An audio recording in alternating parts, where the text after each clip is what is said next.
865 AD, Eastern England. A Norse army has just landed on the Humber estuary. Not a raid force. An army. The Great Heathen Army. The largest Norse military force ever assembled for a campaign in England. The Anglo-Saxon Chronicle records its arrival with the specific language of a writer who understood that what had just happened was different, and then records something that historians have been examining ever since. The army immediately acquired horses. Not in the next week, not after establishing a base camp. Immediately, before they had secured food, before they had established defensive positions, before they had done any of the things that conventional military logic says. They got horses from the local population by whatever means were available. And within days, the Great Heathen Army was moving across England at a speed that the Anglo-Saxon defensive response could not match. Not marching, riding. The Norse army that terrorized England for the next 15 years was not a fleet-based raiding force. It was a cavalry army, operating with a mobility that the defending Anglo-Saxon kingdoms had no answer for. Their military culture was built around the fjord, the infantry levy of local farmers. This is the part the longship mythology almost entirely obscures. The Norse were not just sailors, they were riders, and the horse was as central to their military capability as the longship. The Norse horse was not the horse of medieval European knighthood. The destrier, the massive warhorse bred specifically for the weight of a fully armored knight, was a product of a specific military culture, a culture built around heavy cavalry, around the specific tactical doctrine that placed armored men on enormous horses in formation. The Norse did not fight this way, not primarily. Their cavalry doctrine was built not on the shock charge of heavy cavalry, but on something different: mobility, the ability to move faster than the enemy could respond, to appear somewhere the enemy did not expect, to disengage before the enemy could organize a response, and then appear somewhere else. The Norse horse, smaller than the destrier, tougher, more sure-footed on rough terrain, capable of surviving on forage that would starve a larger animal. It was perfectly designed for this doctrine, not designed deliberately, selected. Across generations of breeding in the specific conditions of Scandinavia and Iceland, where the terrain demanded sure-footedness, where the winters demanded metabolic efficiency, where the available forage was the scrubby, nutritionally sparse vegetation of northern latitudes. The horse that survived these conditions was not the biggest horse, it was the most efficient one, the one that could cover the most ground on the least food and stay functional at the end of the journey. The Icelandic horse, descended from animals brought by Norse settlers around 874 AD. No new horses have been imported to Iceland since the original settlement. The breed today is genetically identical to those the Norse brought. 1,200 years of isolation. Zero genetic drift from outside introduction. The Icelandic horse is the only living animal in the world that is, in a meaningful genetic sense, a Viking Age artifact. The horse sacrifice. In Viking Age burial sites across Scandinavia, the most commonly sacrificed animal is not the ox, the sheep, or the hunting dog, the horse. Horse remains appear in Norse burials with a frequency and consistency that archaeologists have been documenting since the 19th century, not just in elite warrior burials. In ordinary burials, even for those not wealthy enough for ship burials, the horse is a constant presence.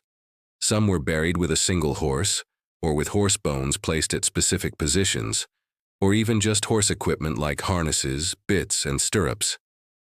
The horse was the animal most closely associated with the Norse dead and the journey that followed death.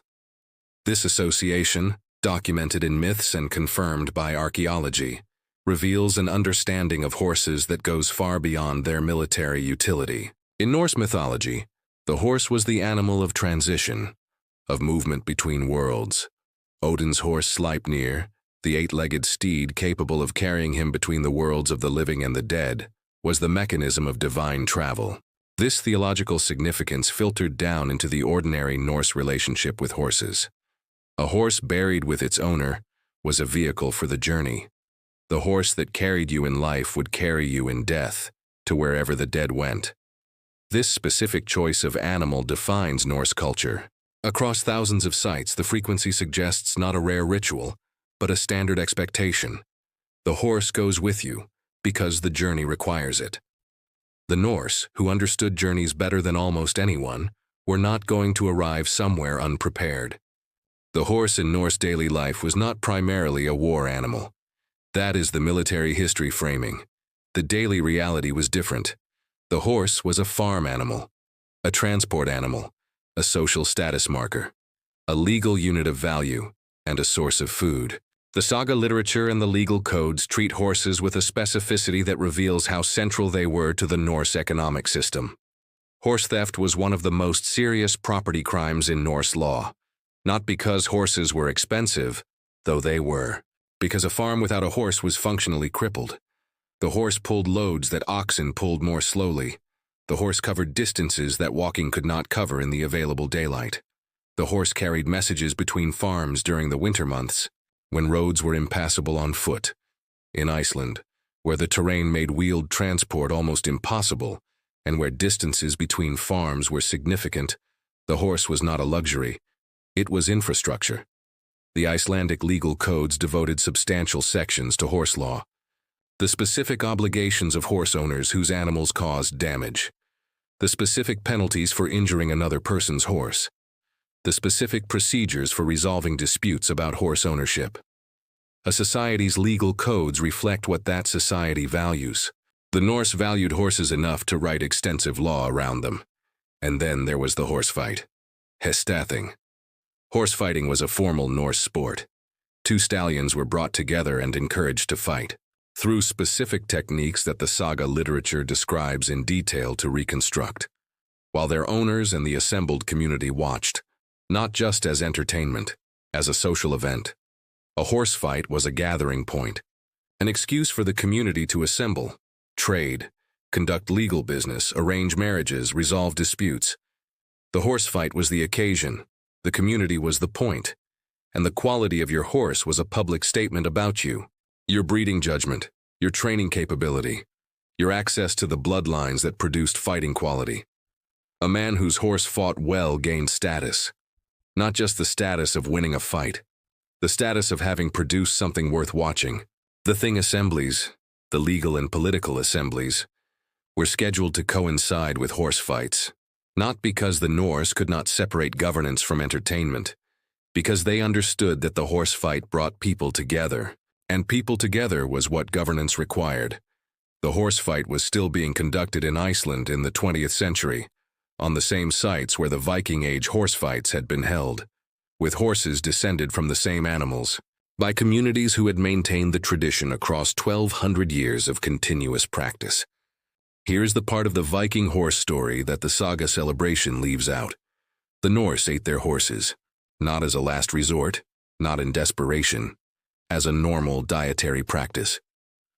Horse meat was a standard component of the Norse diet, documented in the archaeological record of Norse settlement sites across Scandinavia, Iceland, and the Danelaw in England.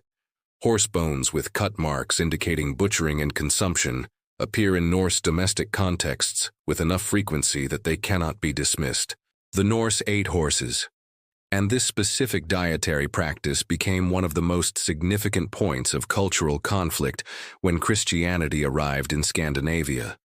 The church prohibited the eating of horse meat, not as a minor dietary regulation, as a serious theological matter, because horse meat consumption was associated, in the church's understanding, with pagan Norse religious practice, specifically with the horse sacrifice.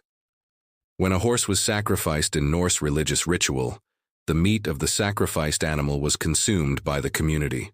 The sacrifice was not just a killing, it was a feast. The god received the life, the community received the meat, and the shared consumption was a ritual act, a communion, a moment of connection between the human community and the divine world.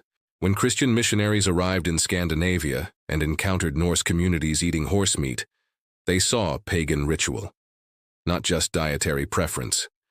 And the church's prohibition was not just a dietary regulation, it was a theological boundary, a line between Christian practice and pagan practice. A marker of conversion. You could tell whether someone had genuinely converted by whether they stopped eating horse meat. The prohibition worked. Slowly, across generations. Horse meat consumption declined in Norse territories as Christianity consolidated, and the horse, which had been a war animal, status symbol, and food source, became primarily something else. An animal you rode, a specifically Christian relationship with the horse that the Norse had not had before, and that their horses did not require them to have. The horse did not change, the relationship did. On an Icelandic hillside every summer, a horse race is held. Not a modern horse race with a track and a starting gate. A Viking Age horse race. The specific format and rules trace back to the Hestathing tradition of the Norse settlement period. 1,200 years of continuous practice. On an island that has been genetically isolated, these are the same horses Norse settlers brought in 874. The same compact bodies, the same explosive speed, the same unique fifth gait, the tolt, a smooth 4-beat lateral gait. It allows a rider to cover rough terrain at speed without the jarring bounce of a trot, a gait specifically useful in Iceland that no other horse breed in the world has maintained in the same form, because no other horse breed has been as isolated, as consistently tested against the same specific demands, as carefully maintained by a community that understood what the horse required. The Icelandic horse is not just an animal. It is a 1,200-year experiment in what happens when you leave something specific alone. Leave it to develop in its own direction, under its own pressures, without interference from outside, and come back 1,200 years later to find it still doing exactly what it was doing when you left. Still moving across the same volcanic rock, still covering the same rough terrain, still carrying riders who understand, in the specific way that 12 centuries of horsemanship produces, what the animal beneath them is capable of. The Norse who brought these horses were practical people. The horse they chose was not the most impressive, but the most useful. For the specific conditions they knew they would face. They were right. The horse is still there, still useful, still doing what it was brought to Iceland to do.